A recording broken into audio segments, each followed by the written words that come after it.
I'm Paige Steers. We are here at the ground floor of the ULI conferences in LA, and we are giving you the insights from experts like John Sakaitis. And we're talking about the economy. The economy was feeling really good to a lot of people in the industry, and then the third quarter came and there was a little bit of slowdown. So, John, how has that really affected the office user and the demand for space today? Paige, it's all about confidence, and the past couple months we've seen just confidence levels completely diminish from where they were in the beginning of 2011, the end of 2010.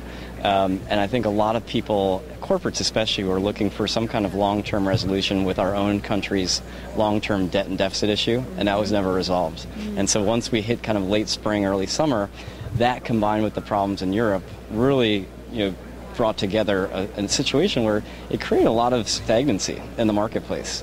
And over the past, I'd say 3 to 4 months, we've seen that truly magnified in both employment numbers as well as leasing velocity numbers on the office side, where in the beginning of the year we were seeing growth of 150,000 jobs on average per month. Now we're seeing 30,000 jobs on average per month.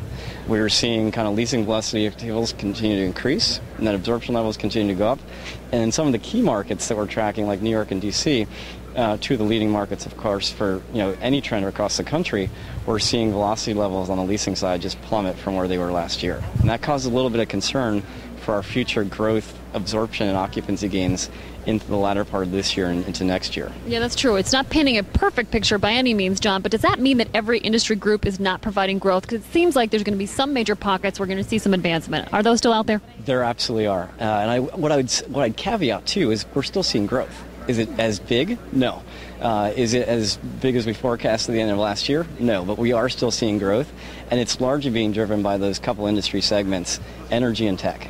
So if you look at Northern California, Silicon Valley, and San Francisco, if you look at the energy markets like Denver and Pittsburgh, Houston and Dallas, those markets are seeing boom expansion activity. We're seeing robust rent growth, we're seeing robust leasing activity, robust expansion by corporates, but those are the markets that really are acting a lot different than what we're seeing across the country. Okay, so if there's that diversion in terms of those space users, when I think about technology companies, John, I think about they're probably a bit more adaptive in the way that they think about their workplace strategy. So what you're saying is, yes, there is demand from them, but are they doing things smarter? They are. They are definitely much more efficient from a space use standpoint. The one thing I'd say, though, the office market always goes back to employment. And if you look at employment levels, overall they're increasing at less than 1% per year right now. If you look at technology employment levels, they do use less space per square foot per employee, but they're also increasing by rates of 5% or greater. So even though they're much smaller in terms of utilization rate, they're growing at the capacity that no other industry really besides the natural gas sector of energy can keep up with. And so there's that huge, I'd say, dichotomy between markets that are energy and tech driven, it feels so different. And being in Houston and being in Silicon Valley and San Francisco, you just feel the enthusiasm and the, I'd say, recovery spirit. Whereas if you're in the other markets, there's a pretty flat line demand.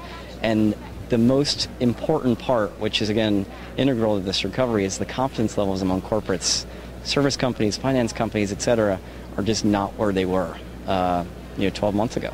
Okay, so we're going to have to keep looking for increased confidence and more positive thoughts about the economy to really fuel some greater office demand throughout the United States. Is that fair, John? It is, absolutely, and I think once there's some type of resolution in Europe, we'll probably get some of that. So I think we're optimistic about the long-term and mid-term recovery. Over the short term, it's a little bit hazier.